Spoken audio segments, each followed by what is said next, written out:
છાણી વિસ્તારમાં નાની અમીન ખડકીના ક્રિષ્ના ગ્રુપના શ્રીજીની આગમન યાત્રામાં ભવ્યતા અને ભક્તિનો અનેરો સંગમ જોવા મળ્યો હતો।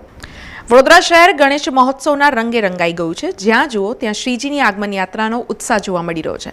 ત્યારે છાણી વિસ્તારના જાણીતા અને પ્રખ્યાત ક્રિષ્ના ગ્રુપના નાની અમીન ખડકીના આયોજક નિશિત અમીન દ્વારા આયોજિત ગણેશજીના આગમન કાર્યક્રમમાં ગઈકાલે ભવ્યતા અને ભક્તિનો અનેરો સંગમ જોવા મળ્યો હતો। આ આગમન યાત્રામાં વડોદરા શહેર ભાજપ પ્રમુખ ડોક્ટર જયપ્રકાશ સોની, વોર્ડ 1ની સમગ્ર ભાજપની ટીમ અને મોટી સંખ્યામાં ગણેશ ભક્તો જોડાયા હતા। તેમજ ડીજે સાયરસના તાલે ઝૂમ્યા હતા। વરસાદની હેલી હોવા છતાં સૌ કોઈ મન મૂકીને આ ઉજવણીમાં સામેલ થયા હતા।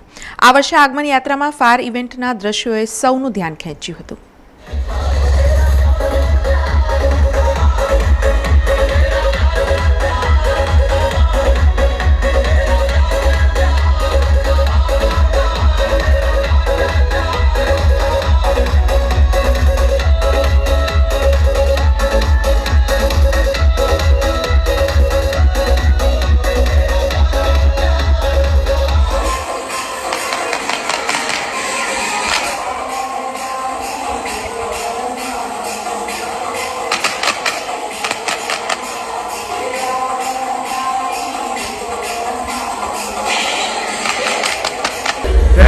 ભગવાન શ્રી ગણેશનું આગમન થઈ રહ્યું છે। શહેરમાં શહેરીજનો ભવ્યથી ભવ્ય સ્વાગત ભગવાનનું કરી રહ્યા છે।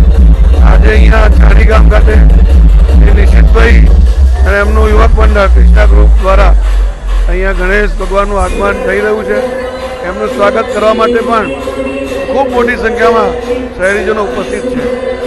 ભગવાન શ્રી ગણેશને આપણે પ્રાર્થના કરીએ કે આગામી આ ગણેશ ઉત્સવ શહેરમાં ખૂબ ધામધૂમથી ઉત્સાહ અને ઉમંગથી ઉજવાય અને ભગવાનની આશીર્વાદ આપણા ઉપર બની રહે એવી પ્રભુ ચરણોમાં પ્રાર્થના કરી। ધન્યવાદ। ભારતમાં મહારાષ્ટ્ર પછી ગુજરાતમાં બીજા નંબર કે વડોદરાની ઓળખ ગણેશજીને સ્થાપના કરવામાં આવે છે। ત્યારે આજે વડોદરા શહેરમાં આવતા વોર્ડ નંબર 1માં છાણી ગામમાં મારા અને મારા ગ્રુપ દ્વારા આવી યાત્રા રાખવામાં આવી હતી। એમાં મોટી સંખ્યામાં હિન્દુ ભાઈ બહેનોએ ભાગ લીધો છે। એ બદલ ખૂબ આભાર એમનો વ્યક્ત કરું છું। અને ગણપતિ દાદા આવનાર વર્ષમાં દરેકના વિઘ્ન દૂર કરે અને વિઘ્નહર્તાના આશીર્વાદ પૂરા શહેરની પર કાયમ બન્યા રહે એવી આશા અપેક્ષા રાખીને પ્રાર્થના કરું છું।